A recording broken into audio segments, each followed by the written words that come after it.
Bentrovati, buongiorno telespettatrici, telespettatori di Antenna 3. Entriamo in diretta anche per questo sabato 19 agosto per raccontarvi quello che sta accadendo a nord-est, una giornata contrassegnata da esodo e controesodo sulle principali arterie stradali, giornata da bollino rosso contrassegnata anche da numerosi nuovi arrivi di profughi nella nostra regione, circa 200 i migranti attesi nelle prossime ore che saranno distribuiti nelle varie province. Come sapete l'allerta è massima, anche la polemica politica non manca. Ci collegheremo per questo con Padova e ancora a Vicenza. Parleremo di soccorso in montagna e non solo, ovviamente diversi collegamenti con tutto il territorio, ma il fatto principale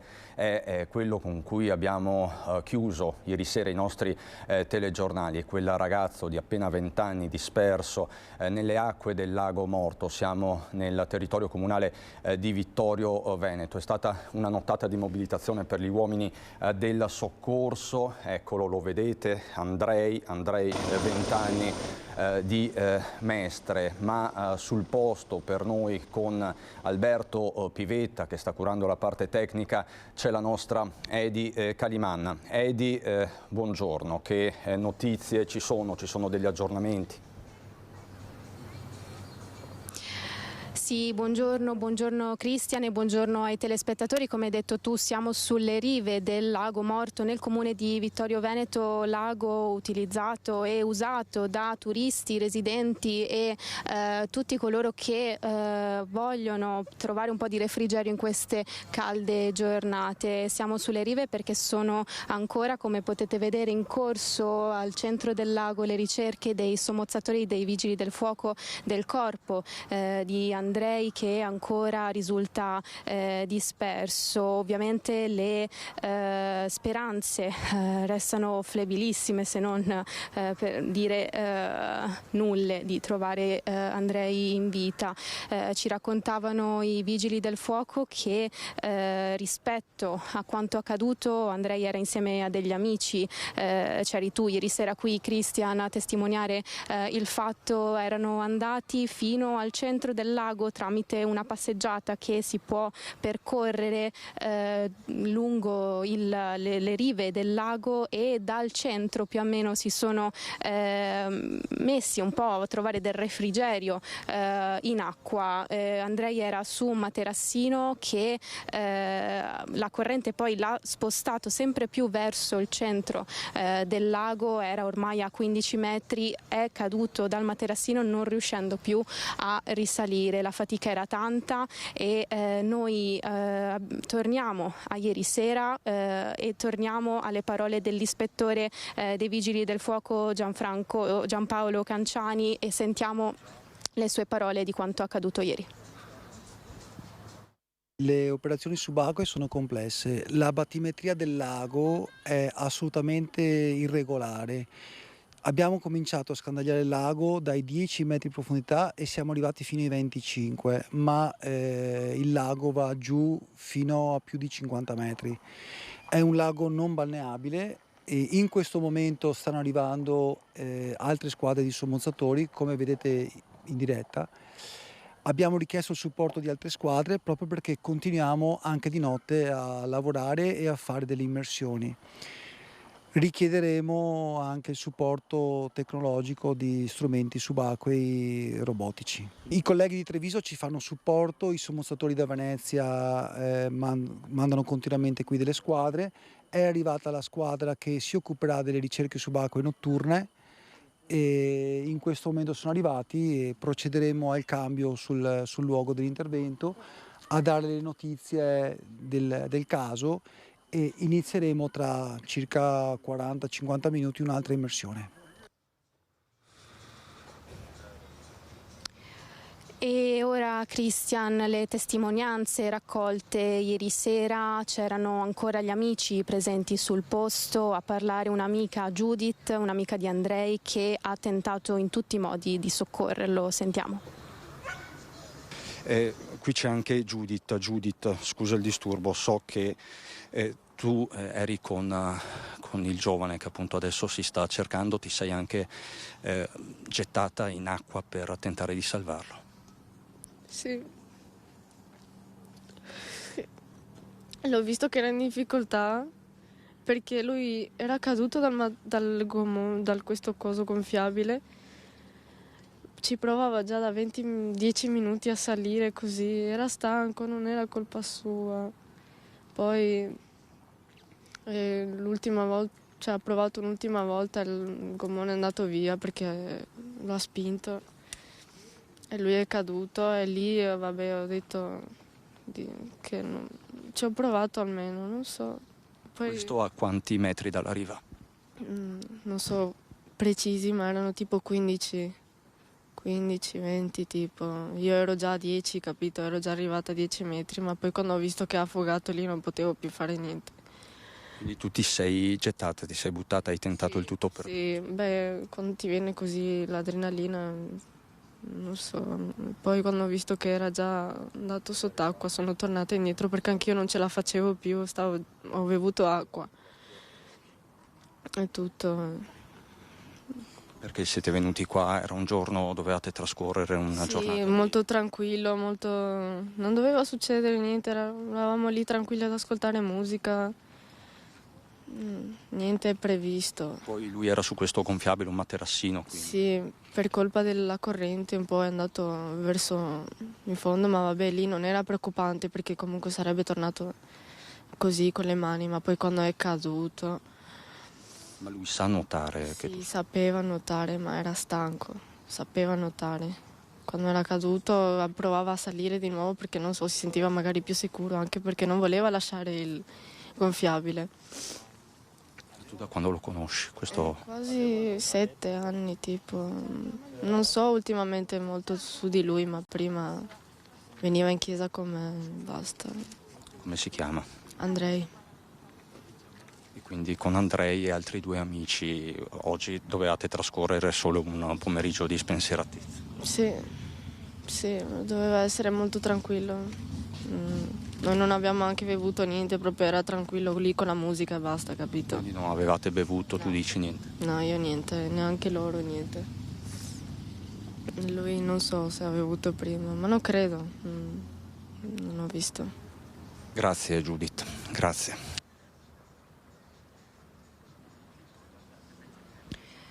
Una testimonianza toccante, come avete sentito, e sempre ieri sera sono stati sentiti persone, curiosi, anche residenti, che erano accorsi sulle sponde della riva dopo la notizia di questo ragazzo disperso, un ventenne, ricordiamo, di Mestre.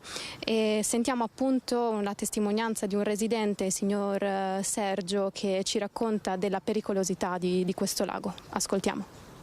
Abbiamo avuto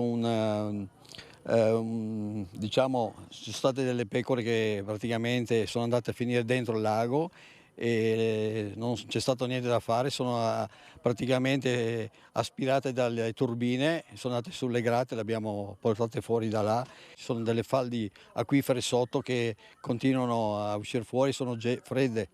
In più abbiamo le turbine che in continuazione buttano fuori acqua fredda e non rimane mai, non si scalda l'acqua qua.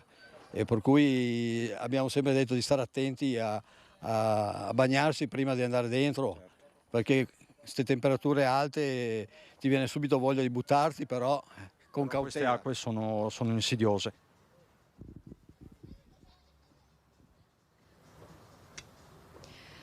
Acque insidiose, infatti, come raccontava questo residente, si sono tentati tutti i possibili salvataggi per Andrei nelle prime ore dalla sua scomparsa nelle acque del lago, e proprio nella serata è arrivata una segnalazione da un ragazzo del Bellunese che ha avvertito i soccorsi dei vigili del fuoco, i sommozzatori, di aver avvistato un qualcosa in mezzo al lago. Ascoltiamo le sue parole. Per ora abbiamo visto solo un puntino, quindi non sappiamo effettivamente se sia il corpo o meno, quindi non giungo a conclusioni affrettate. Eravate in passeggiata? Sì, siamo venuti qua in passeggiata per fermarci al chiosco e ci siamo accorti adesso. Sì, prima quando siamo arrivati era pieno di gente qua e adesso vediamo un attimo, aspettiamo se effettivamente è il corpo o se è un niente. Torna Christian quindi? Sì, quando è finito di... Sì. Ma adesso torno dentro. Ecco, abbiamo sentito le testimonianze di ieri sera, il fatto, Christian, come vedi, come ti dicevo, le ricerche dei sommozzatori sono ancora in corso, però il lago questa mattina è pieno di persone, circa 200-300 ci dicevano i vigili del fuoco, che appunto stanno passando una giornata in tranquillità come doveva essere la giornata di Andrei e i suoi amici. Vediamo delle persone dentro il lago, ricordiamo che in questo lago c'è il divieto di balneazione, quindi dei temerari, ed è appunto finita in tragedia la leggerezza probabilmente, o comunque una svista, una mancanza di controllo di questo materassino per Andrei. Christian, se hai qualche domanda noi siamo qui. Edi, avete fatto molto bene a mostrare queste immagini. Ovviamente ci sono delle persone che stanno trascorrendo una giornata in spensieratezza, quelli sono laghi molto frequentati, ma c'è un divieto di balneazione, ci sono tanti cartelli, è un lago pericoloso, quindi c'è chi semplicemente si sta bagnando le gambe, sta cercando del refrigerio, ma magari qualcuno si addentra non capendo, magari non sapendo, ignorando che quel lago può raggiungere la profondità di 50-60 metri, che sono davvero tantissimi, e che può essere, come dicevi tu e come dicevano le varie testimonianze raccolte ieri sera, particolarmente insidioso. Facciamo così, Edi, noi rimaniamo con una finestra aperta sul Lago Morto, con una finestra aperta su Vittorio Veneto. Per il momento ti lascio la tua ricostruzione, ci sentiamo fra pochissimo. Grazie a te e Alberto Pivetta. A più tardi, Christian. A dopo. Allora, noi andiamo a Mestre, dovrebbe esserci Ilaria Marchiori, se non sbaglio. Chiedo alla regia, che ringrazio, Francesco Cerone e Marco Gagliazzo. Ilaria Marchiori, che si trova a Mestre, comunità sconvolta, perché Andrei, questo giovane, era di Mestre, era molto conosciuto. Ieri sera tra l'altro non si trovava la mamma, si è fatto fatica, probabilmente stava lavorando ad avvertirla. Ilaria, buongiorno, ti trovi con Francesca Pezzo, buongiorno anche a lei. Sì, buongiorno Cristian, buongiorno ai nostri telespettatori. Siamo qui a Mestre, appunto, dove sono appese ad un filo le speranze da parte della mamma e dei familiari di Andrei di ritrovarlo in vita. Come hai anticipato tu poco fa, ieri non si trovava la mamma, poi la chiamata è arrivata da parte dei carabinieri poco dopo le 18, dandole questa tragica notizia. Lei si è chiusa, come si può immaginare, nel suo silenzio. Le uniche parole che ha detto sul figlio, che sono state dette su Andrei: un giovane bello dentro e fuori, un ragazzo sensibile, intelligente e riservato. Questo è il ritratto che sia la famiglia che chi conosce Andrei e anche i suoi amici fanno. Loro fino a qualche anno fa vivevano a Favaro Veneto, lui aveva frequentato l'istituto superiore lì, poi si sono trasferiti qui a Mestre e vivono appunto insieme. C'è anche un fratello di Andrei. Queste, come potete immaginare, come abbiamo detto più e più volte, sono ore di angoscia. Ancora non siamo riusciti a capire perché appunto la mamma Aliona si è chiusa nel silenzio, se si trovi realmente in casa a Mestre o se addirittura abbia deciso di di partire alla volta di Vittorio Veneto in qualche modo per seguire più da vicino le ricerche o insomma per essere lì forse anche quanto più possibile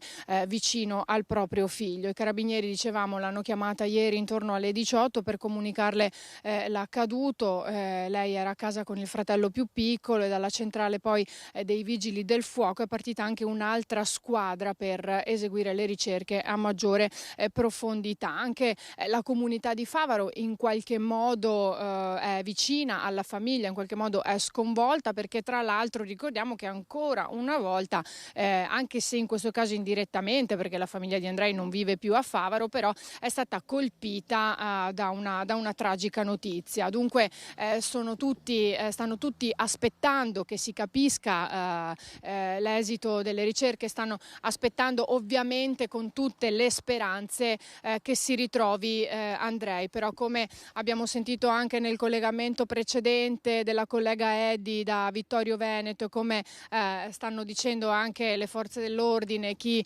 sta effettuando le ricerche da ore, ovviamente più il tempo passa, più le speranze di ritrovarlo vivo purtroppo si affievoliscono.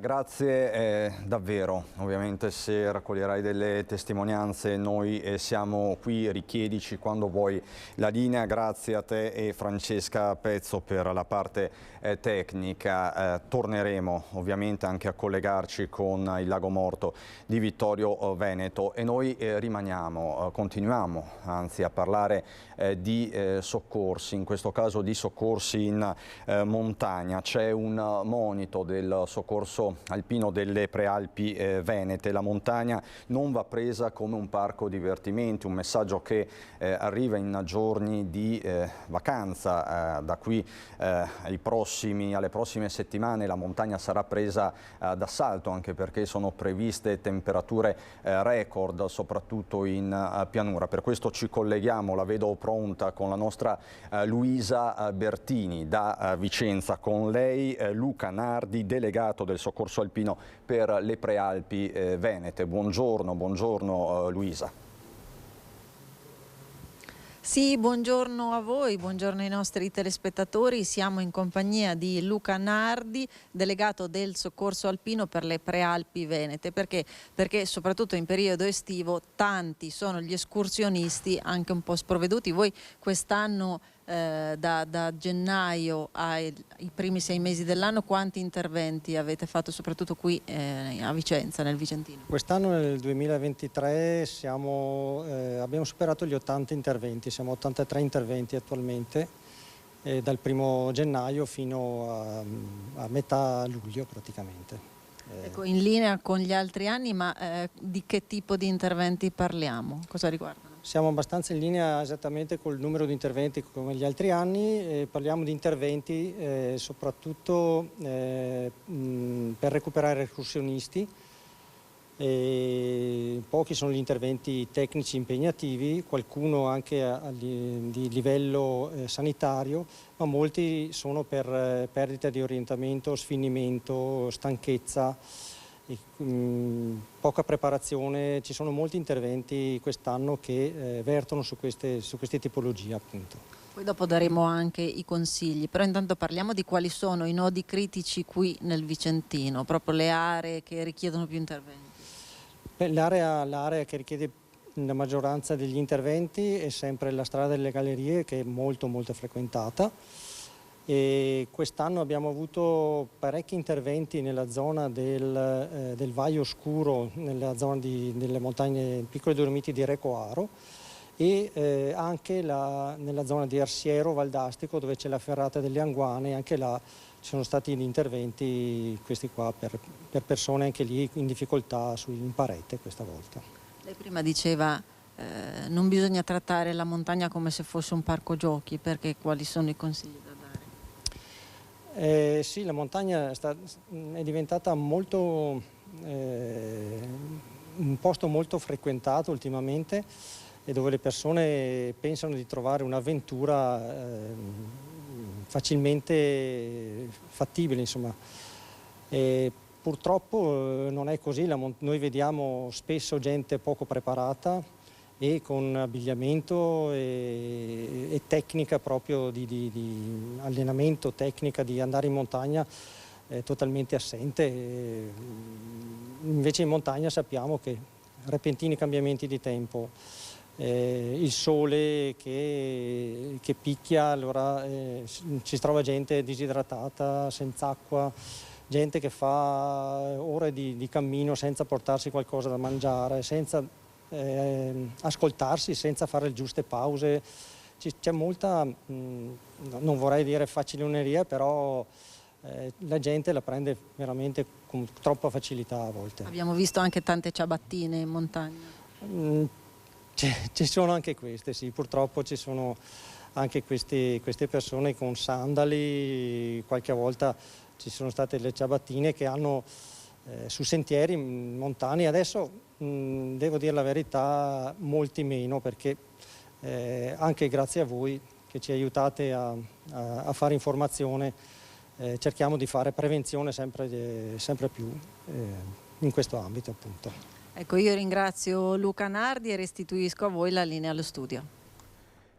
Luisa, grazie davvero a te e al tuo ospite per tutti questi consigli sempre utili, vista la cronaca anche di questi giorni. A proposito di cronaca, andiamo nel Veronese. Un uomo è rimasto ustionato e una ragazza intossicata nell'incendio sprigionato questa notte in un'abitazione a Mizzole, frazione sulle colline di Verona. I due sono stati trasportati dai sanitari del 118 all'ospedale di Borgo Trento. Sul posto sono intervenuti i vigili del fuoco che hanno lavorato fino a notte inoltrata per mettere in sicurezza la palazzina interessata dalle fiamme, che ha 3 appartamenti. Da quanto si è appreso, l'incendio si sarebbe sviluppato da una pentola lasciata accesa sul fornello della cucina e l'uomo avrebbe riportato vari ustioni nel tentativo di spegnerlo. I pompieri hanno circoscritto il rogo, ma le esalazioni del fumo hanno intossicato una ragazza che si trovava al piano superiore. Questa la dinamica, ma adesso c'è un nodo di strettissima attualità. In apertura di questa prima edizione vi ho riferito che stanno arrivando in Veneto ulteriori altri 200 migranti provenienti da Porto Empedocle. Il fronte caldo è nel Padovano, ma ci aggiorna su tutto la nostra Chiara Gaiani con Francesco Ratai. Buongiorno Chiara. Buongiorno Cristian, buongiorno ai telespettatori. Ci troviamo a Feriole di Selvazzano Dentro, alle mie spalle, inquadrata da Francesco Ratai, la palestra comunale che dovrebbe ospitare già dalle prossime ore 35 migranti. La palestra è completamente chiusa, come potete vedere dalle immagini, c'è solo un tappeto lasciato sulla rete, i sigilli chiudono le porte. Sappiamo però dalla Croce Rossa che all'interno sono stati allestiti 35 posti letto, i posti appunto che la Croce Rossa di Padova ha a disposizione sono già stati preparati. Non dovrebbe essere imminente l'arrivo dei 35 migranti qui e la Croce Rossa mi ha detto che hanno circa 10 ore di tempo di preallerta per poter poi organizzare quella che è anche la gestione della vita all'interno. Ma vi faccio vedere dove si trova Feriole prima di lasciarvi al primo servizio. Feriole è un centro abitato abbastanza piccolo, una delle frazioni del comune molto popoloso di Selvazzano Dentro che si trova in provincia, nella cintura della città di Padova, e questa è una zona abbastanza isolata. Qui in effetti, come potete vedere, il tempo è quello di Ferragosto, ma davvero non c'è niente. Anche la palestra si trova in una zona piuttosto deserta, tra virgolette, nel senso che anche poi raggiungendo il centro della frazione c'è un bar e un tabacchi che vende anche i giornali. Ma allora facciamo il punto della situazione sugli arrivi, sui prossimi arrivi a Padova nel primo servizio che abbiamo confezionato. Sono scesi dal pullman alle 13.09 di venerdì in arrivo da Marghera, ma il viaggio è stato più lungo. I primi 28 migranti che saranno ospiti per 3 settimane circa alla scuola media Falconetto nel quartiere Forcellini a Padova. Una struttura scelta perché è dotata di docce, ha spiegato il primo cittadino Sergio Giordani, che ha risposto all'appello lanciato dalla prefettura. In totale gli ospiti qui sono 32, a cui si aggiungono 4 minori non accompagnati che hanno già raggiunto strutture idonee e una famiglia.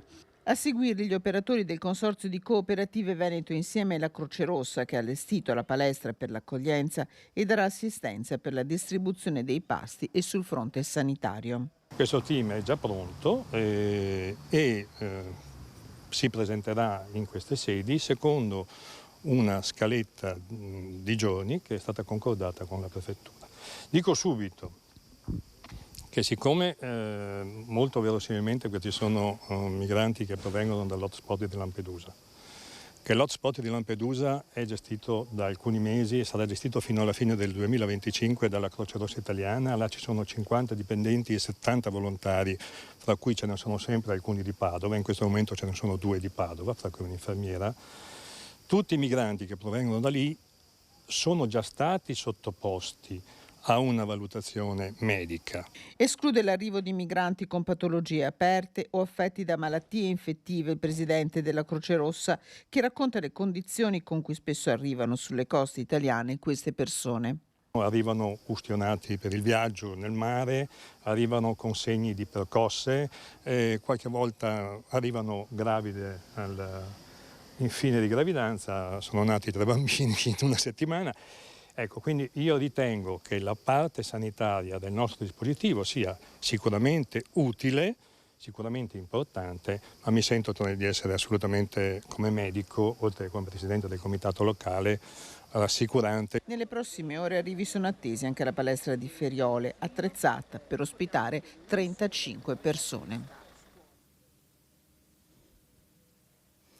Ecco, qui opereranno gli operatori delle cooperative e del consorzio di cooperative che sta gestendo l'arrivo dei migranti e l'accoglienza, assistiti dalla Croce Rossa, come avete sentito nel servizio. Ci sono delle finestre aperte, forse per garantire insomma, che l'aria all'interno non diventi viziata. Abbiamo raggiunto al telefono poc'anzi in Calabria, dove si trova in vacanza l'ex sindaco di Selvazzano Dentro, che ricordiamo da un mese e mezzo è comune e commissariato, ci ha posto tutta una serie di questioni, a partire dal fatto che all'interno di questo stabile non c'è l'aria condizionata e, come vi raccontavo poc'anzi, proprio il posto dove si trova questa struttura, che non è in grado neppure insomma di accogliere in maniera secondo lei dignitosa le persone che stanno arrivando, proprio per la collocazione al di fuori un po' di tutto della struttura stessa.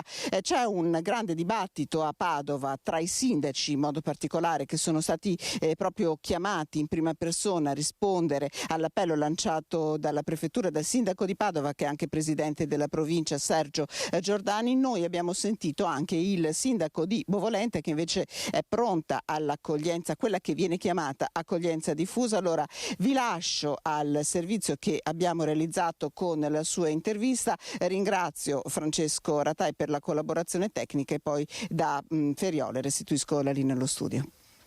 8 anni dal mio mandato abbiamo deciso, io e la mia squadra, di accogliere delle persone, però dando una mano al nostro territorio. 3.500 abitanti, 23 km quadrati di estensione. Il comune di Bovolente si prepara ad accogliere 6 migranti dopo il protocollo sottoscritto il 1° agosto in prefettura, che saranno ospitati in appartamenti di proprietà del comune, che di alloggi ne possiede 31. In questa fase abbiamo dato la nostra disponibilità di 2 appartamenti che si sono liberati delle nostre case popolari, non avendo adesso emergenze abitative, e li abbiamo messi a disposizione della cooperativa, però appunto abbiamo chiesto di impegnarli, di non vederli girare per il territorio, ma di impegnarli in lavori di pubblica utilità e in aziende del territorio che stanno cercando da diverso tempo. Le aziende del territorio sono alla disperata ricerca di personale, spiega il sindaco Pittarello, che su un punto è stata chiara.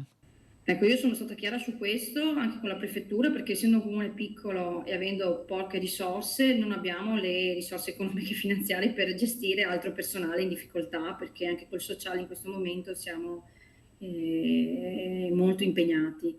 Quindi ci hanno assicurato che tutti i costi sono a carico del Ministero e che la cooperativa darà una mano loro per il corso di lingua. In attesa dell'arrivo, il sindaco Pittarello ha raccolto un'esperienza positiva. Già una ditta qui del nostro paese aveva chiamato, mi pare, 3 ragazzi che erano già nell'hub di Bagnoli, li ha formati e attualmente lavorano ancora in azienda. C'è da dire che i comuni che in questo momento stanno optando per l'accoglienza diffusa sono la minoranza, ma fra poco ne parleremo. Poi ogni situazione per certi versi è a sé. Di fatto, di certo, è esplosa la polemica politica, soprattutto a Padova, a Palazzo Moroni, il palazzo del Comune. Fratelli d'Italia chiede al sindaco Giordani di convocare un consiglio comunale straordinario. In provincia di Padova invece la Lega chiede un confronto sulla decisione proprio a Giordani, presidente. Facciamo il punto. L'attuale sistemazione nell'emergenza è condivisa anche dal gruppo di Fratelli d'Italia, però è ovvio che un'emergenza non può diventare abitudine. E quindi non solo vogliamo che alle parole seguano i fatti, e cioè che le rassicurazioni del sindaco sul fatto che le palestre e le scuole occupate vengano liberate prima dell'inizio dell'anno scolastico si trasformi in realtà, ma anche che venga a riferire in Consiglio per trovare o cercare di trovare, maggioranza e minoranza, delle soluzioni condivise. Bene la soluzione concordata con la prefettura e l'apertura in emergenza della scuola, ma i padovani non dimenticano la tendopoli e la Prandina, una ferita nel centro città. Per questo la richiesta al sindaco Giordani da parte di Fratelli d'Italia è chiara: si convochi un consiglio comunale. Sul fronte sanitario, sempre da Fratelli d'Italia, arriva la richiesta di una visita ispettiva alla Falconetto. Vorremmo anche che fosse fatta una visita ispettiva da parte dei consiglieri comunali e ovviamente anche dagli assessori che vi vorranno partecipare per verificare di persona le condizioni in cui vengono accolti questi richiedenti asilo. Nella doppia veste di presidente della provincia, Sergio Giordani ha fatto appello ai sindaci per l'accoglienza diffusa, appello respinto con fermezza dalla Lega attraverso il suo segretario provinciale Nicola Pettenuzzo, sindaco di San Giorgio in Bosco. Noi non abbiamo purtroppo strutture per ospitare queste persone, ma questo non è una cosa nuova, è una cosa risaputa. Sono situazioni e dati oggettivi che possono essere verificati in ogni momento anche dagli organi proposti. Non sono sicuramente le scuse di circostanza, non è la poca sensibilità. Una fuga in avanti, quella di Padova, che potrebbe incrinare gli equilibri in una provincia a trazione centrodestra guidata dal centro-sinistra. Per questo dalla Lega arriva la richiesta di un confronto dopo Ferragosto. Centrodestra che è opposizione in provincia a Padova, ma è maggioranza al governo, è la tempesta politica perfetta per certi versi. Qui con me c'è il sindaco di San Polo di Piave, Nicola Fantuzzi, rappresentante di Fratelli d'Italia. Ne parleremo, sindaco. Fra poco ci raggiunge un altro sindaco di centrodestra, Luciano Fregonese. Prima però fotografiamo la situazione nella Marca Trevigiana, come sapete, che ospita due grossi centri di accoglienza che al momento sembrano funzionare, sono a pieno regime, ma la situazione, dice la prefettura, è sotto controllo. Parliamo della caserma Serena di Casier, tra Casier e Treviso, e della Fantuzzo a Oderzo. Chiaramente c'è la prefettura che continua a ricercare alloggi, sia pubblici che privati.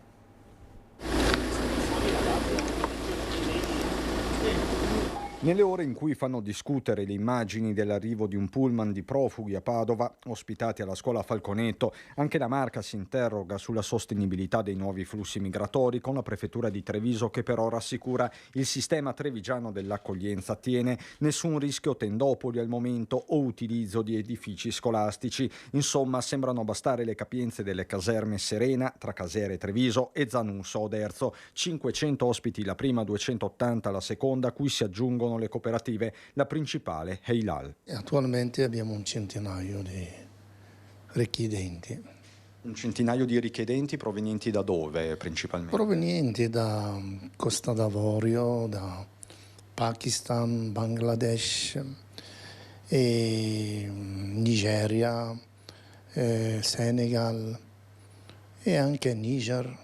Abbiamo un po' di tutto. Resta aperto il bando della Prefettura alla ricerca di nuovi alloggi, rivolto sia a enti pubblici che privati. Anche Hilal, che nel 2015 era arrivata a gestire 270 migranti, farà la sua parte. Sappiamo che l'emergenza è emergenza e quindi dobbiamo cercare altri spazi e noi siamo sempre disponibili a trovare spazi. Abbiamo una ventina di posti sì, per il momento disponibili e quindi se ci saranno bisogno ci chiamano.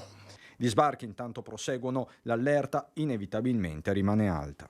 Sappiamo che la questione è emergenziale e quindi dobbiamo assolutamente essere pronti a trovare delle risposte immediate. Situazione emergenziale, dice il presidente della cooperativa Hilal, che nel 2015 era arrivato a gestire ben 270 profughi. La prefettura dice per il momento è tutto sotto controllo, ma voi sindaci che stato d'animo avete? Lei, sindaco Fantuzzi, è preoccupato? Beh, intanto buongiorno a tutti i telespettatori. Sicuramente è una situazione che ci preoccupa, non sapere di preciso cosa potrebbe accadere nel prossimo futuro e anche che tipo di richieste potrebbero arrivare a noi sindaci, è una situazione chiaramente che ci mette in preallarme, ci desta sicuramente forte preoccupazione. Penso che come me, appunto, che amministro un piccolo comune, tanti altri miei colleghi si troverebbero in forte difficoltà a dover gestire di punto in bianco degli arrivi delle persone sul territorio e quindi è chiaro che la preoccupazione c'è. La prefettura di Treviso, lo abbiamo detto, ha aperto questo bando alla ricerca di nuovi alloggi, bando che è rivolto sia ai privati che ai comuni. Le faccio la domanda diretta, ci sono disponibilità a San Polo di Piave? Allora, noi a San Polo di Piave, ad esempio, questa tipologia di bando era già uscita nel 2021 quando c'era l'emergenza dei profughi che arrivavano dall'Afghanistan, no? E poi si è riaperta nel 2022 con l'emergenza dei profughi ucraini che arrivavano dall'Ucraina. Ecco, noi in quell'occasione lì abbiamo dato disponibilità con le associazioni che avevamo in paese per poter ospitare delle famiglie ucraine e siamo arrivati ad ospitare fino a 15 persone, mi pare 4 nuclei familiari, chiaramente anche dovuti a ricongiungimenti familiari in quel tempo e quindi abbiamo dato la nostra disponibilità con quello che avevamo a disposizione, soprattutto però sfruttando le associazioni anche caritatevoli del territorio. Ecco, il rischio è proprio questo, no? Poi che per i piccoli comuni questo si trasformi in una ricaduta negli enti caritatevoli tipo Caritas, andare a richiedere poi a ruota a loro un supporto e un aiuto per la gestione di questa situazione e penso che questo non sia proprio il business migliore che anche Caritas deve fare nel territorio. Quindi lei al momento non dà disponibilità? No, noi abbiamo ancora in gestione e in fase di chiusura della gestione del flusso degli ucraini, quindi ad oggi alloggi ulteriori non ne abbiamo a disposizione. Allora, chiedo a Francesco Ceron se riusciamo a collegarci, grazie davvero Francesco, con Edi Caliman che è rimasto ovviamente sulle sponde del Lago Morto a Vittorio Veneto, dove sono tuttora in corso le ricerche di questo ventenne disperso da ieri pomeriggio alle 17:30 quando è scivolato dal materassino, un pomeriggio di spensieratezza che si è trasformato in una nottata, in una mattinata di mobilitazione e di speranze ormai vane. Con Alberto Pivetta, Edi Caliman che ci aggiorna. Cosa sta succedendo, Edi? Cristian, eccoci, ti abbiamo chiesto la linea perché come vedi è tornato a riva uno dei gommoni dei sommozzatori dei Vigili del Fuoco e come puoi vedere sono in corso le preparazioni degli stessi sommozzatori. Ci raccontavano che ovviamente non li disturbiamo in diretta perché sono ore concitate anche per loro ovviamente. Stanno predisponendo una lunga corda, una tecnica, un metodo che si chiama sciabi, pubblica ci dicevano che consiste nel legare 2 boe con una corda legate a un piombino che rende questa corda molto pesante e che 2 sommozzatori entreranno tenendo questa corda, arriveranno fino al centro del lago e pian piano con questo peso cominceranno a scandagliare il fondo del lago. Ricordiamo, sono 50-55 metri fino al centro del lago la profondità di questo lago dalle acque freddissime, ci dicevano sempre i soccorritori, raggiungono sul fondo i 14 gradi, temperature davvero estreme per qualsiasi persona non abituata. Ovviamente i vigili del fuoco hanno tutte le precauzioni per poter fare queste cose. Noi ovviamente appena avremo qualche novità ti chiederemo la linea, cercheremo di avvicinarci al punto dove sono in corso queste ricerche e al punto dove poi questi sommozzatori entreranno. Se abbiamo aggiornamenti, Cristian, ti chiediamo la linea. Grazie. Assolutamente. Ritorniamo da voi, da te Edi e Alberto Pivetta fra poco. È un fatto ovviamente che sconcerta, parliamo di un ragazzo di appena 20 anni. Allora, noi rimaniamo ancora sulla cronaca, vi parliamo di questo 36enne di Conegliano arrestato dai carabinieri in Trentino per aver accoltellato la compagna. Si trovavano in vacanza ad Arco. Prima le grida che si fanno sempre più alte, poi l'urlo e quella lama conficcata nel fianco. In pochi istanti la violenza che squarcia una giornata di vacanza, una violenza che vede ancora una volta una donna come bersaglio. È un ferragosto di sangue quello consumatosi in un appartamento di Arco, località di villeggiatura in Trentino. In carcere ora c'è un 36enne di Conegliano. In ospedale, fortunatamente non in pericolo di vita, la compagna coetanea. Ricoverata in ospedale a Rovereto, operata nelle scorse ore. Se la caverà. Salvatasi per essere riuscita a chiedere aiuto allertando i carabinieri nella serata di martedì. Erano arrivati da qualche giorno nell'appartamento preso in affitto per la vacanza. Probabilmente tensioni già in atto. Tutto questo è al vaglio degli investigatori della Procura di Rovereto, che sta cercando di approfondire la dinamica dell'aggressione e i motivi della lite. Sta di fatto che il diverbio quel giorno degenera e il 36enne arriva a impugnare un coltello ferendo la donna al fianco. Momenti terribili nei quali, pur sanguinante, la compagna riesce a scappare e chiedere aiuto, facendo allertare i militari dell'Arma della stazione di Arco, che arrivano poco dopo bloccando l'uomo, mentre nella zona restano tutti sotto shock per la violenza. In una regione, il Trentino Alto Adige, già sconvolta dai femminicidi di Mara Fait, uccisa il 28 luglio a Noriglio con un colpo di accetta in testa dal vicino di casa albanese, di Iris Setti, massacrata a pugni e sassate da un senza tetto nigeriano in un parco di Rovereto il 5 agosto, e di Selin Frey Mazzol, trucidata e coltellata dall'ex fidanzato turco sabato notte a Silandro. Una lunghissima scia di sangue che almeno stavolta nella tranquilla località di Arco non ha visto l'esito peggiore. Intanto restano in cella, ritorniamo a Padova, i 2 fratelli albanesi accusati del delitto, parliamo dell'omicidio a Forcellini. Il Tribunale del Riesame ha rigettato l'istanza della difesa. Istanza rigettata, questa è la decisione del Tribunale del Riesame di Venezia a cui si sono rivolti Ilmi e Clinton Rakipai, i fratelli albanesi accusati dell'omicidio di Albert Deida e dell'aggressione a 2 connazionali. I fatti risalgono a domenica 23 luglio. È pomeriggio in questo appartamento di Via Dorighello nel quartiere Forcellini a Padova. In casa dei fratelli entra la vittima con altri 2 connazionali, sembra per chiedere alloggio per uno di loro. Da lì scatta la violenta rissa, spuntano i coltelli. Finisce con Albert Deida ferito a morte, feriti anche i 2 connazionali che erano con lui e con i 2 fratelli che tentano di uscire dall'Italia ma vengono fermati a una ventina di chilometri dal confine con la Slovenia, bloccati da una pattuglia della polizia stradale. Respinte dal giudice le istanze di legittima difesa presentate dal legale dei 2 fratelli in carcere a Vicenza e Rovigo. Rimaniamo a Padova per la violenta rissa tra una decina di stranieri nei pressi della cavalcavia Borgomagno avvenuta tra l'8 e il 9 di luglio, una violenza davvero cieca. La procura ha individuato 6 persone, si tratta di pusher tunisini.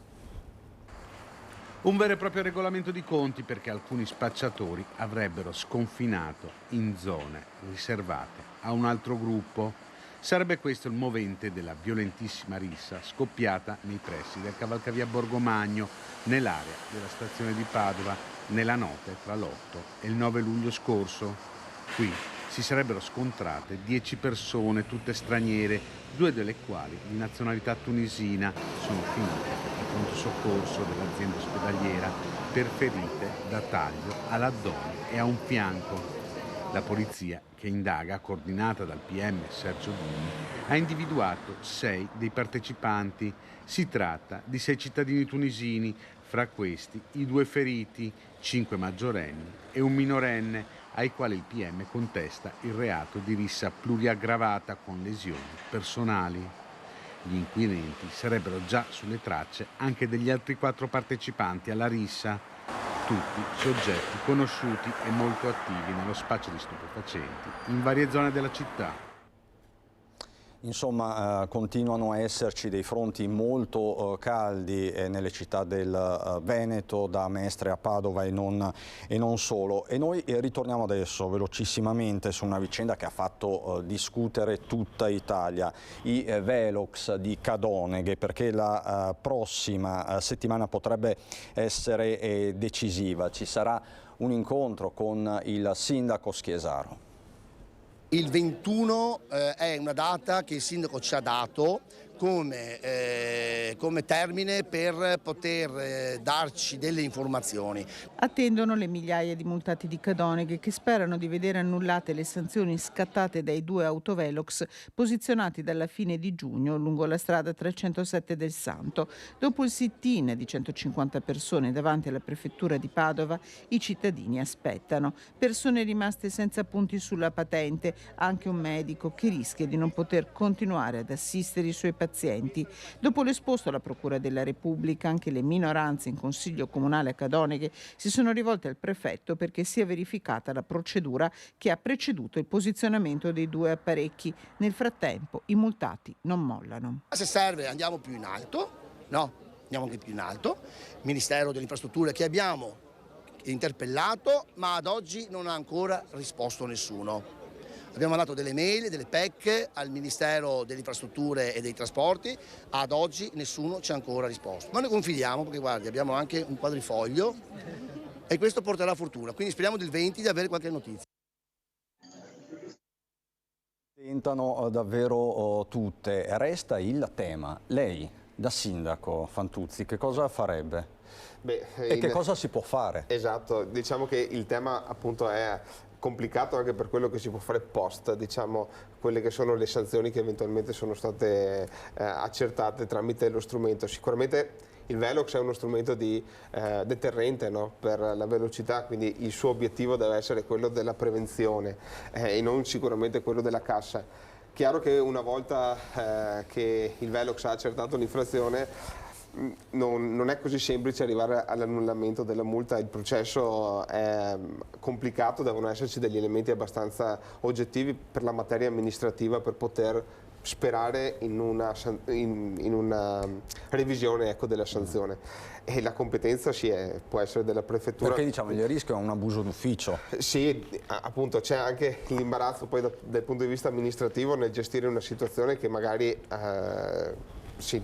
ha delle regole, dei contorni ben precisi, no? Quindi sicuramente non è una situazione facile. Ecco. C'è anche Luciano Fregonese, chiedo se il sindaco di Valdobbiadene, vedo che si sta posizionando, perché il sindaco di Valdobbiadene si sta collegando dalla costiera amalfitana, dove si trova per un gemellaggio fra eccellenze turistiche, la costiera amalfitana appunto e le colline di Valdobbiadene. Adesso lo vedo. Sindaco, lei mi sente? Sì, vi sento, voi mi sentite? La sentiamo forte e chiaro. Buongiorno, non so se ha seguito questo ultimo minuto e mezzo, il caso degli autovelox a Cadoneghe. No, purtroppo allora non le chiedo nulla, le chiedo di migranti, ma subito dopo la pubblicità, e ripartiamo dalla questione migranti, perché vi ricordo che in Veneto nelle prossime ore arriveranno 200 persone in arrivo da Porto Empedocle. Abbiamo altri collegamenti con il territorio, anche da Bassano, faremo il punto dell'inflazione di questa carissima estate, poi ovviamente ritorneremo a Vittorio Veneto per le ricerche di questo povero ventenne che non si trova. A fra poco.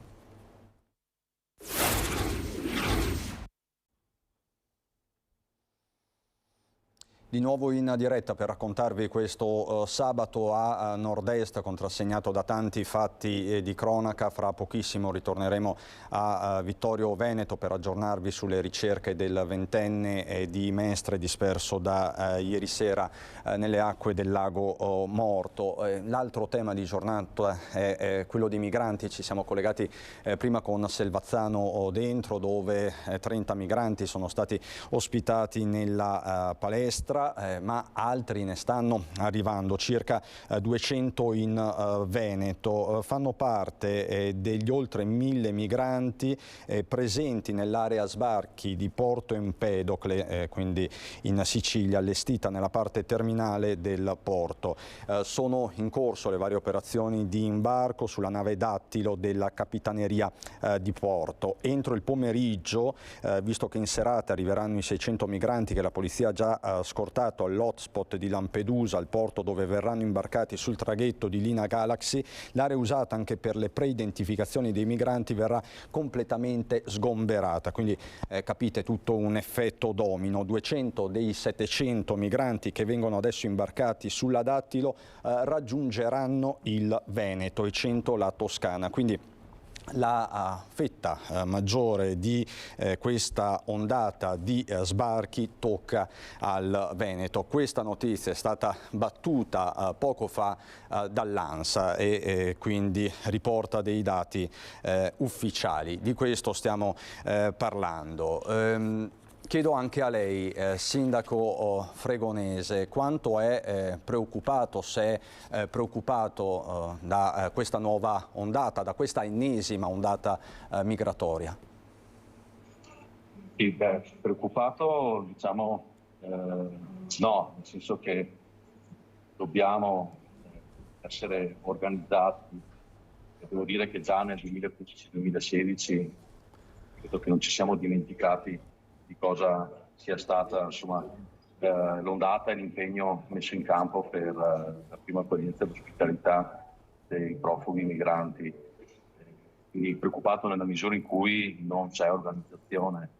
Nel 2015 ricordo che sono stati mesi impegnativi per trovare la quadra per la ridistribuzione dei migranti, ma alla fine devo dire che con i bandi che le prefetture avevano messo in campo, con gli interventi col supporto delle cooperative, un sistema organizzato di accoglienza c'è stato e così deve tornare ad essere. Ecco, Sindaco, ci sono problemi con l'immagine, adesso la vediamo capovolta, ma il messaggio è chiaro, ecco, adesso è ritornato in orizzontale, quindi lei tutto sommato si sente rassicurato anche dagli impegni della Prefettura di Treviso, il sistema regge, o perlomeno reggerà nel breve-medio periodo? No, questo non lo so dire,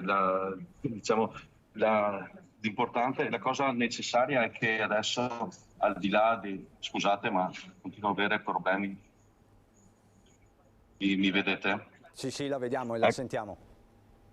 Sì, non ho ancora tutte le rassicurazioni necessarie per il fatto che mi risulta che i primi bandi messi in campo delle prefetture non abbiano avuto l'adeguata risposta da parte di cooperative, probabilmente per il fatto che bisogna migliorare questi bandi e far sì che non si parli solo di accoglienza in termini abitativi di immobili e di edifici, ma anche di tutto il sistema che deve essere garantito, che sia un'accoglienza organizzata e coordinata, parlo delle intermediazioni linguistiche, parlo del coordinamento con le questure per le attività di riconoscimento, insomma non è sicuramente semplice la gestione. Quello che voglio dire è che abbiamo avuto esperienza nel 2015-2016, per cui al di là di quelle che sono le discussioni politiche, è importante che dal punto di vista operativo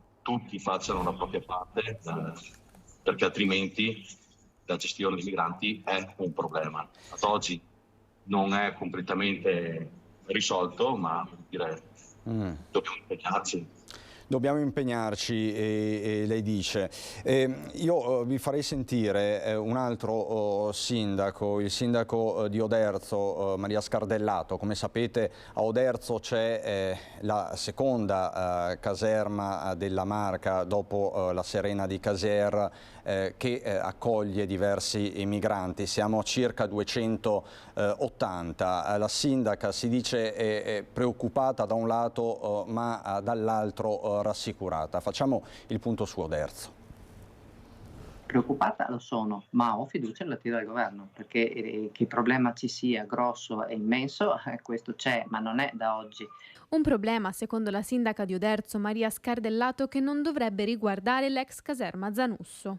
A Oderzo in questo ultimo periodo non sta cambiando nulla, cioè da quando qualche mese fa il prefetto mi aveva avvertito che avrebbero dovuto accettare degli altri ingressi, poi mi ha detto che non avrebbero superato i 280, il numero 280, perché è la massima capienza autorizzata da Piave Servizi per gli scarichi fognari, e quindi da allora questa è la situazione.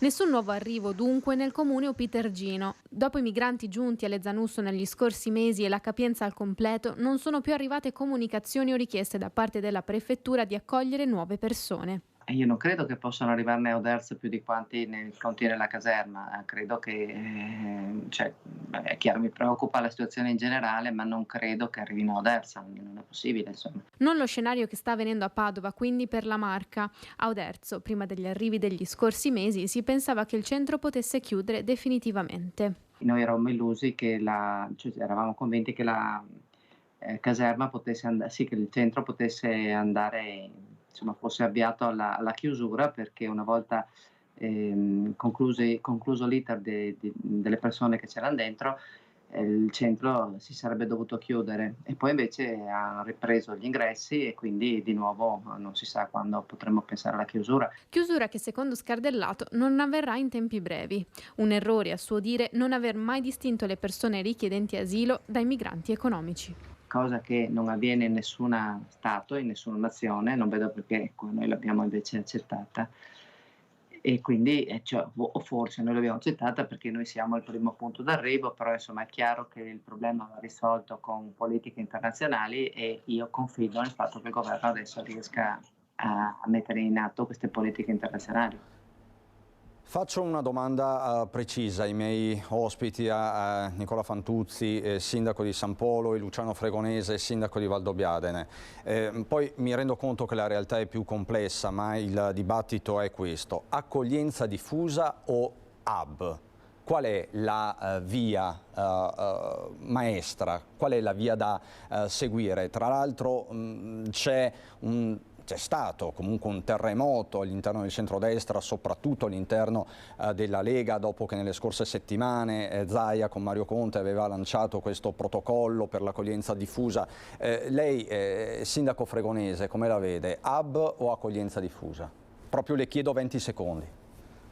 Accoglienza diffusa, perché hub hanno dimostrato di avere grosse criticità, o perlomeno hub se utilizzati e gestiti nei limiti delle capienze. È chiaro che non possiamo sovraffollare un hub, così come non possiamo sovraffollare un comune con eccessiva accoglienza diffusa. Quindi le ripartizioni numeri, insomma, pare che siano determinate, 1 a 1000 abitanti, 1 a 3 ogni 1000, insomma, a seconda, ma è chiaro che un'accoglienza diffusa può essere più gestibile. Quindi, sindaco, un'accoglienza diffusa con regole precise, chiarissimo. Fantuzzi? Direi che sono della stessa opinione, gli hub hanno dimostrato di essere delle potenziali bombe sociali anche. Sicuramente a livello di gestione sono più semplici perché hai tante persone in un unico posto, però a livello poi di problematica sociale è sicuramente più complicato. Se parliamo e intendiamo un'accoglienza diffusa come possibilità di integrazione, è sicuramente migliore una diffusione capillare nei territori e più gestibile. Fregonese, chiedo anche a lei, darà delle disponibilità alla prefettura? Il bando scade il 28 di agosto, se non sbaglio. Ci sono spazi a Valdobbiadene utilizzabili per questa accoglienza diffusa? Sì o no? L'incontro con il prefetto già fatto, non abbiamo spazi pubblici comunali, ma c'è la possibilità, ritorno a dire, come nel 2015-2016, di avere dei privati che mettono a disposizione degli immobili privati, purché ci sia una gestione con la cooperativa, perché altrimenti, ripeto, non è gestione, è trovare uno spazio dove mettere i migranti. In realtà è un sistema da fare, spazi comunali non ne abbiamo, ma sicuramente possono trovarsi degli appartamenti privati, purché gestiti attraverso cooperative. Allora, noi adesso andiamo su Bassano perché vedo Alex Giuliano. Apriamo un'altra pagina che tutti noi ben conosciamo, quella dell'inflazione. È un'estate carissima da tutti i punti di vista, caro benzina, caro spesa, e nel corso del Ferragosto non c'è stato quel boom che in tanti si aspettavano. Il portafoglio per tanti comincia a piangere anche in vista della ripartenza, ma ci racconta l'umore dei bassanesi il nostro Alex. Buongiorno Alex. Un buongiorno allo studio, un buongiorno ai nostri telespettatori. Come vedete siamo a Bassano del Grappa in una splendida giornata contraddistinta dal bel tempo e da tantissimi turisti che hanno letteralmente preso d'assalto la città. E proprio ai turisti noi questa mattina abbiamo chiesto quanto il rincaro dei costi di carburante abbia inciso o stia incidendo sulle loro vacanze. Ebbene, il parere comune è che quest'anno si vada a spendere addirittura un 30-40% in più rispetto all'anno scorso.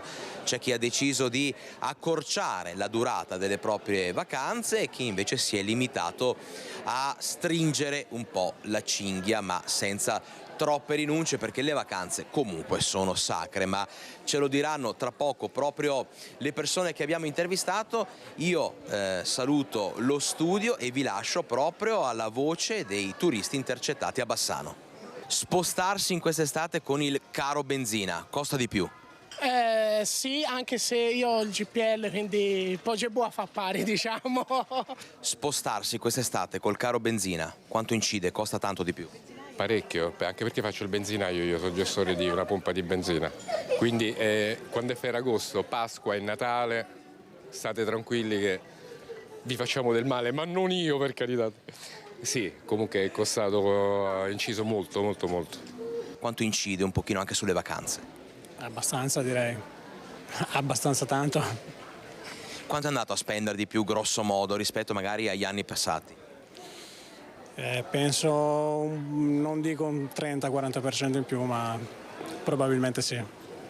Incide parecchio perché insomma stiamo spendendo almeno il 30-40% in più, cioè uno quando va a fare pieno di benzina se ne accorge o no?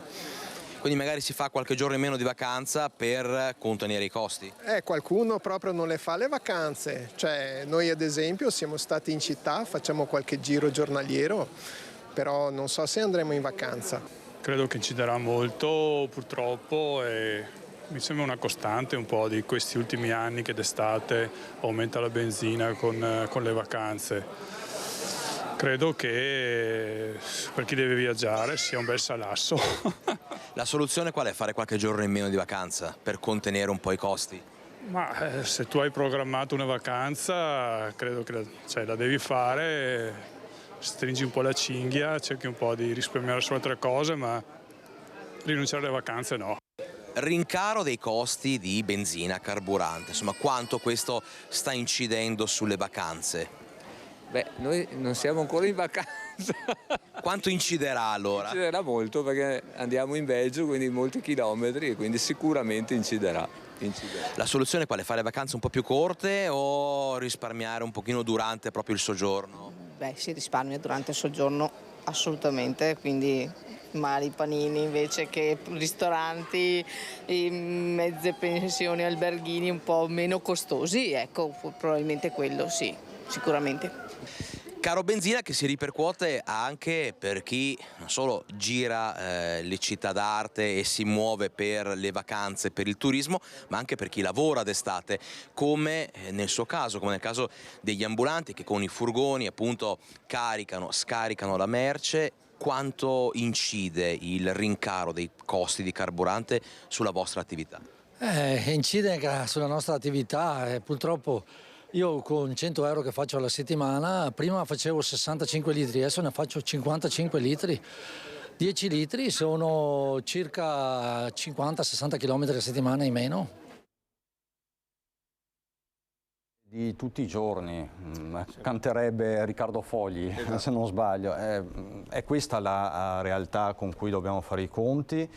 E soprattutto in vista di un settembre che si preannuncia duro, caro scuola, caro trasporti. Esatto. E, qual è il polso della situazione tra i sindaci a San Polo? Diciamo che appunto questo è l'onda lunga, l'elastico, no, purtroppo, di quello che abbiamo vissuto anche l'estate scorsa con l'aumento dei prezzi del gas, le difficoltà economiche, l'inflazione, l'innalzamento dei tassi. Penso che quest'anno e soprattutto poi questa seconda metà dell'anno per le famiglie sarà davvero importante l'impatto che tutti questi costi avranno sulle loro tasche e sulle nostre tasche.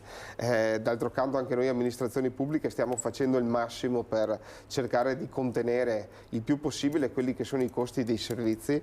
Noi manterremo invariate le tariffe sul trasporto scolastico nonostante appunto richieste di aumenti da parte delle ditte che chiaramente devono far fronte. Voi non aumentate? Né per quanto riguarda i pasti scolastici né per quanto riguarda il trasporto. Fregonese, a Valdobbiadene invece ci saranno aumenti, che cosa accadrà? Confermo insomma la situazione di questa scelta è ovunque. Per quanto riguarda Valdobbiadene, nel quale avevamo le tariffe dal 2016-2017 invariate per trasporto e mensa, per il prossimo anno scolastico ci sarà un 10%, un po' meno di 10% di aumento, stiamo parlando da 4 euro a pasto, 4,40 euro, rispetto a un aumento che in realtà è molto superiore perché diciamo, il contributo che il Comune mette a disposizione è elevato, quindi normalmente copriamo per il trasporto, per la mensa, il 65-70% dei reali costi. È chiaro che dobbiamo arrivare a far sì che le famiglie abbiano una disponibilità economica maggiore, perché finché si trattava di un aumento straordinario durante il Covid, subito dopo il Covid, chiaro che le amministrazioni non hanno potuto fare interventi straordinari per compensare gli aumenti temporanei, per esempio del costo dell'energia, ma quando l'aumento è strutturale, dato Istat, aumenti di inflazione, insomma per qualche mese, un anno, 2 anni si può sopperire, ma come nel caso di Valdobbiadene, che di fatto dal 2016 le tariffe erano invariate, dopo 7 anni insomma, diventa impossibile non risentire dell'aumento era inevitabile. Tra l'altro poi ci sono anche gli aumenti di MOM del trasporto pubblico locale del 30%, e anche questi incidono. Poi mi viene da fare anche una precisazione, perché tanto per capire il mondo amministrativo pubblico non è così semplice, no? E tante volte anche le amministrazioni si trovano di fronte a dover gestire aumenti o situazioni anche in base a gare d'appalto che si trovano a dover affrontare in vari momenti.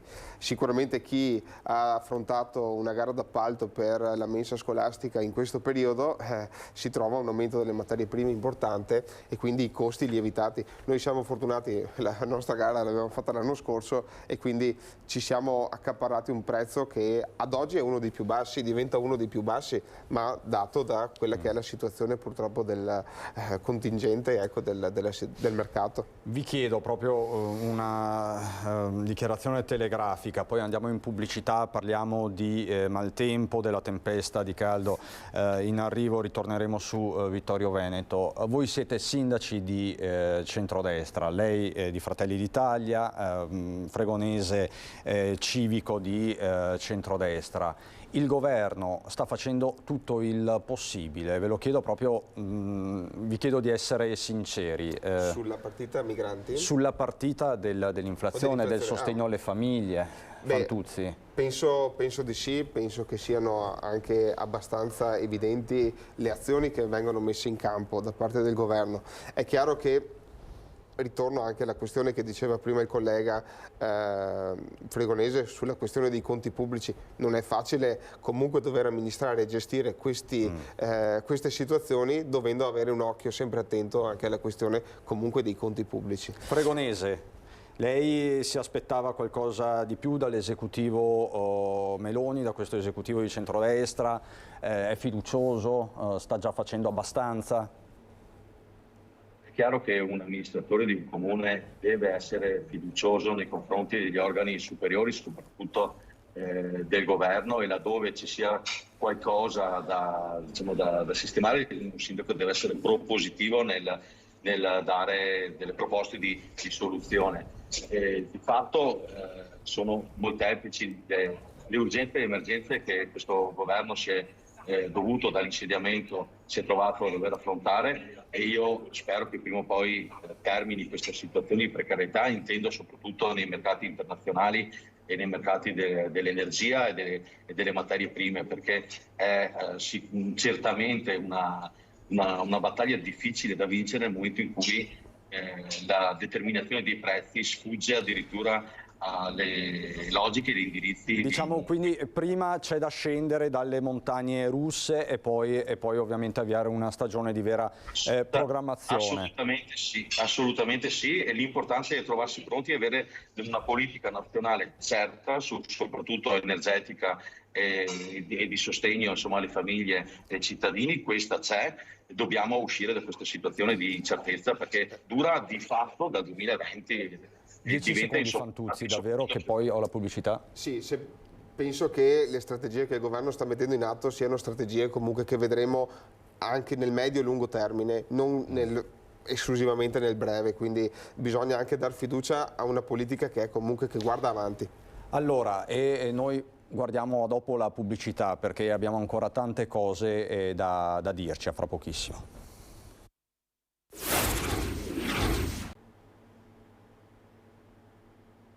Di nuovo in diretta con Nicola Fantuzzi, sindaco di San Polo di Piave, Fratelli d'Italia, e con il sindaco di Valdobbiadene, Luciano Fregonese. Apriamo un'altra pagina per poi ritornare su Vittorio Veneto, la pagina del tempo. Il caldo avanza, siamo di fronte alla terza ondata dell'estate, di quest'estate 2023. C'è anche apprensione perché si toccheranno i 40 gradi.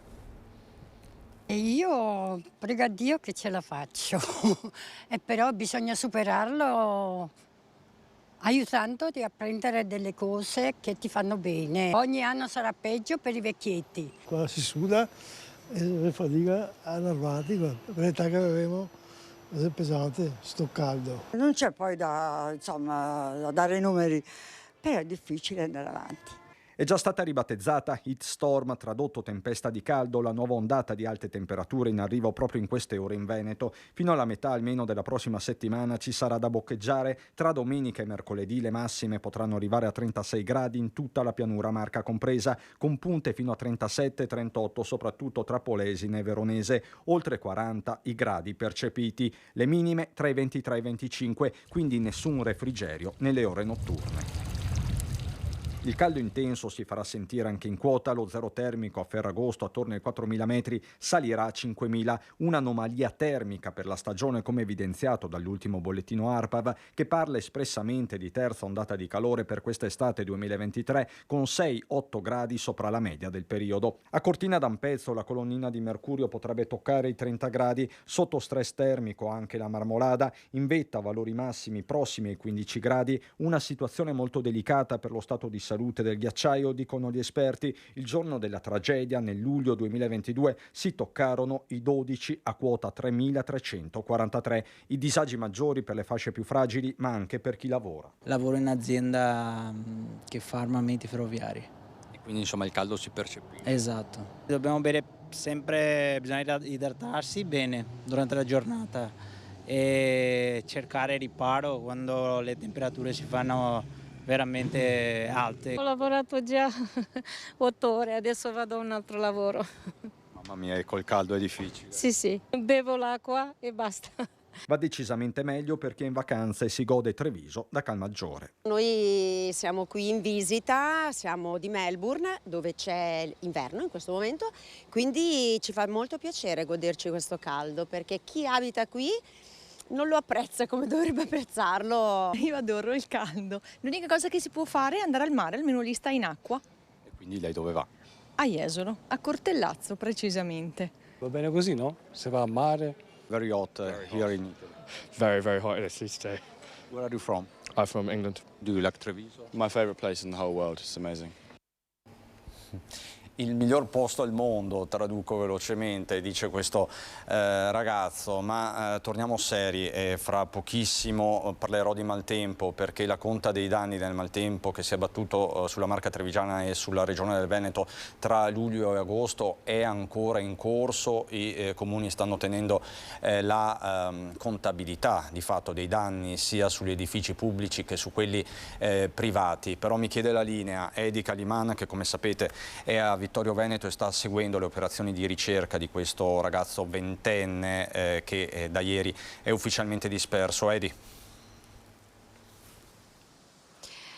Sì, Cristian, ti abbiamo chiesto la linea perché con Alberto Pivetta, che ringrazio, ci siamo addentrati nella stradina che porta in questa piccola spiaggetta, che spiaggetta è un po' difficile chiamarla, è un piccolo appezzamento dove ci sono dei sassi del ghiaino da cui i ragazzi si sono addentrati poi nel lago. Come potete vedere dalle immagini di Alberto Pivetta ci sono 2 boe ed è quello che vi raccontavamo poco fa nel precedente collegamento. Sono 2 boe a cui è attaccata una corda molto grossa e pesante legata con un piombino. È una tecnica che i vigili del fuoco ci raccontano chiamata sciabica, una tecnica sostanzialmente che consiste nel attaccare questo piombino che fa diventare la corda molto pesante in modo da poterla trascinare sul fondo e scandagliarlo. La prima immersione dei sommozzatori era prevista intorno alle 13, sono le 13:20, ormai ancora i sommozzatori non sono pronti. Noi ovviamente siamo qui, li aspetteremo, vedremo l'immersione e poi vi racconteremo tutto nelle edizioni dei nostri telegiornali della sera. E ancora in corso le ricerche, smentiamo dal posto la notizia che sta circolando del ritrovamento del corpo di Andrei, ventenne, ricordiamo, originario dalla Russia ma residente a Mestre da moltissimi anni. Non è ancora stato trovato. Sono notizie che ci arrivano dai vigili del fuoco che stanno ispezionando il lago in queste ore dalla mattina presto.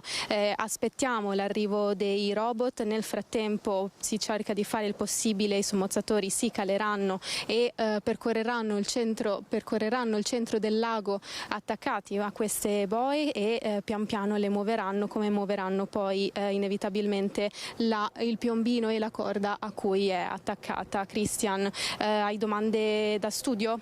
Io ti ringrazio Edi e hai fatto bene ad aggiornare. Le notizie vanno sempre verificate sul posto ed è nostra abitudine farlo. Ti chiedo soltanto, il lago si sta, come vedevamo prima, riempiendo di turisti nonostante la giornata di mobilitazione. Ci sono turisti, visitatori?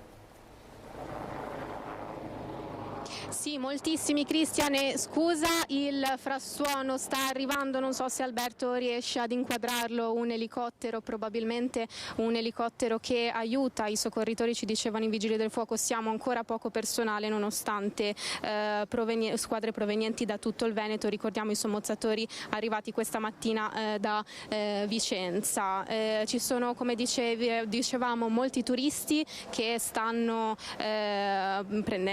cercando refrigerio sulle rive del lago. Moltissimi, sono circa 200-300 ci dicevano i vigili del fuoco. Noi ovviamente durante la giornata intanto possiamo vedere con le immagini di Alberto l'arrivo dell'elicottero che perlustra il centro, ecco l'elicottero dei vigili del fuoco che perlustrerà il centro del lago dove si presume ci sia il corpo di Andrei.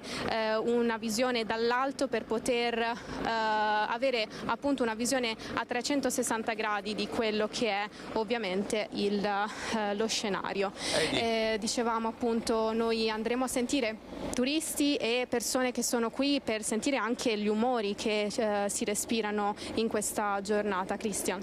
Assolutamente, ti ringrazio, grazie a te Alberto Pivetta per la vostra corrispondenza, tutti gli aggiornamenti nel corso delle nostre edizioni serali. Ritorniamo a parlare del tempo, quindi questa allerta nuova, una tempesta di caldo, così è stata ribattezzata, sapete, vengono utilizzati sempre termini roboanti ormai, però insomma parliamo di picchi fino a 40 gradi. E ci lasciamo alle spalle un'estate che sul fronte del maltempo ha colpito durissimo, dalla montagna alla pianura. La conta dei danni è ancora in corso ed è in corso anche a San Polo di Piave. Quanto ammonta, quanto siamo, Sindaco? Sì, noi abbiamo fatto una prima ricognizione che abbiamo anche già spedito alla Regione per poi essere mandata insieme alle altre al Consiglio dei Ministri. Noi abbiamo stimato circa sul patrimonio del comunale tra i 200 e i 250 mila euro di danno, e poi il danno invece per quanto riguarda il patrimonio diciamo privato, ecco, solo per darvi due indicazioni, i due parchi diciamo più grandi che abbiamo nel nostro comune, che è quello del Castello Papadopoli Giol e quello del ristorante Gambrinus, entrambi hanno avuto danni per sradicamento di alberi e quindi pulizia eccetera di attorno ai 40.000 euro cada uno. Quindi sono cifre consistenti, sì. Sono cifre davvero consistenti. Tra l'altro il maltempo poi è tornato a colpire anche giovedì sera nella zona della Valbelluna, siamo nell'area di Cesio Maggiore per intenderci, questa sera ve ne daremo conto nella pagina bellunese dei nostri telegiornali. Sindaco Fregonese a Valdobbiadene? La quota dei danni a Valdobbiadene ammonta a circa 237.000 euro del patrimonio comunale, 618.500 comprendendo anche i danni subiti dai privati, la definizione fatta, e speriamo che arrivino dei ristori.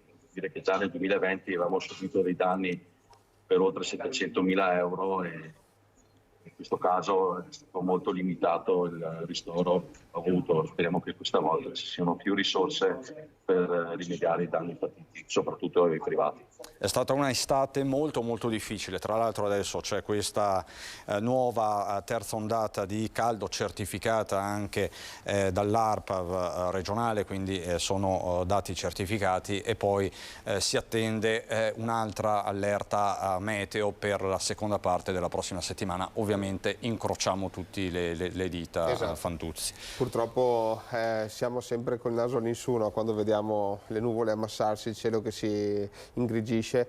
Chiaro, non bisogna avere una fobia, però purtroppo dobbiamo renderci conto che questi eventi ormai non sono più straordinarietà, ma diventeranno ordinarietà purtroppo. Ma il sole splende fortunatamente in Costiera Amalfitana, vero sindaco Fregonese? Lei si trova in Costiera Amalfitana perché le colline, gli scenari fantastici di Valdobbiadene ha un gemellaggio con la Costiera Amalfitana, insomma è un gemellaggio all'insegna dell'eccellenza, perché siete tutti e due territori UNESCO.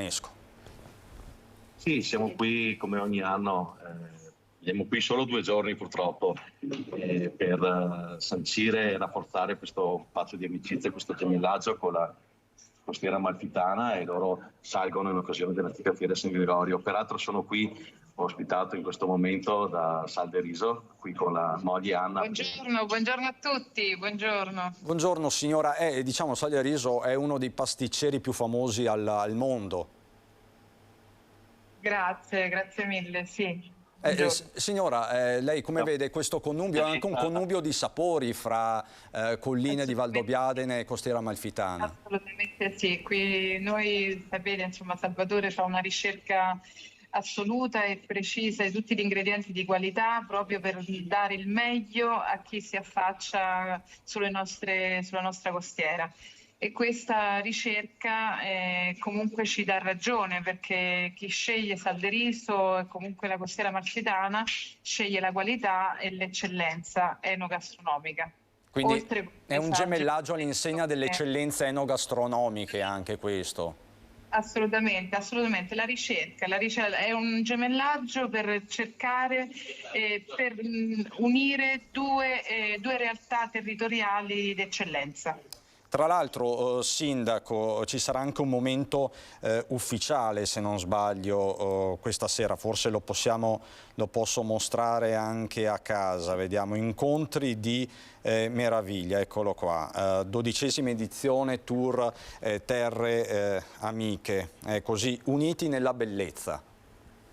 Uniti nella bellezza è un gemellaggio nato di fatto nel 2012 grazie ai ragazzi di una scuola di teatro Instabile, col professor Maurizio Ruggero, che ogni anno scendono qui a fare teatro di De Filippo, e rafforzata proprio per la bellezza e la straordinarietà dei nostri territori, dei nostri prodotti. Quindi con l'impegno, scusate, ecco, ritorno con l'immagine, con l'impegno a confrontarci per crescere, per tutelare e promuovere le nostre eccellenze, che sono sempre il risultato del lavoro delle persone.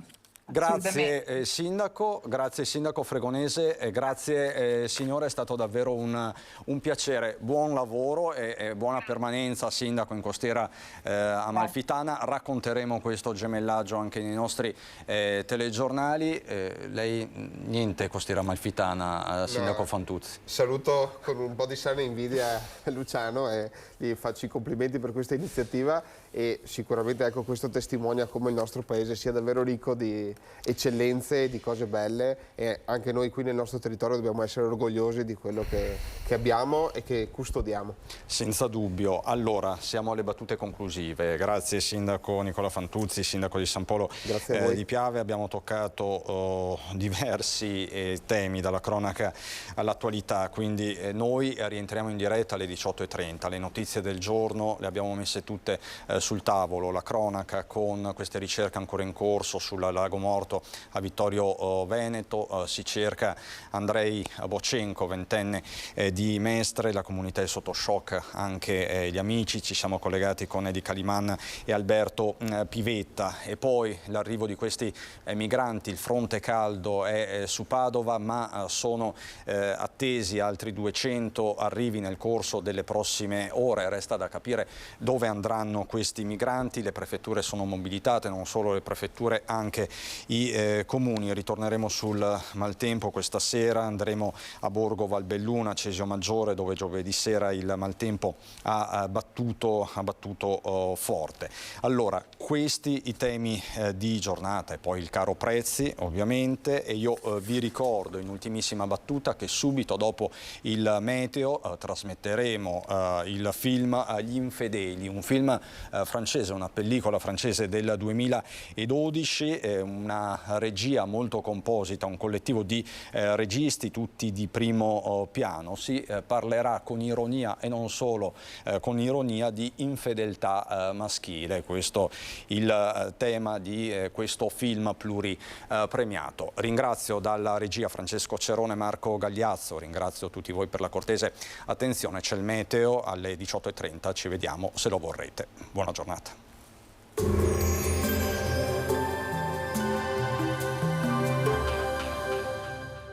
Vuoi usufruire delle detrazioni fiscali? Chiama lo 0422 320605. Exi, professionisti del risparmio energetico dal 2006.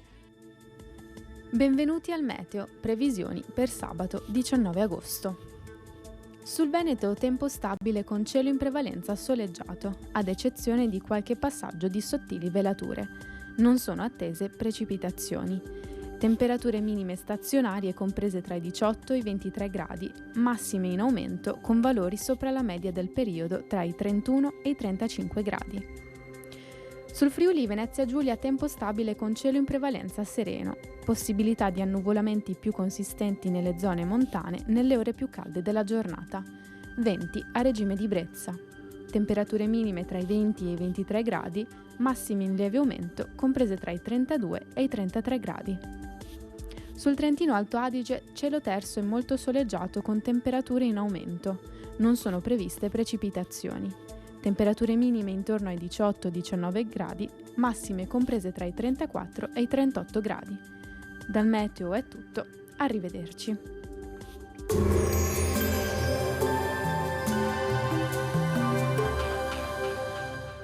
Vuoi usufruire delle detrazioni fiscali? Chiama lo 0422 320605. Exi, professionisti del risparmio energetico dal 2006.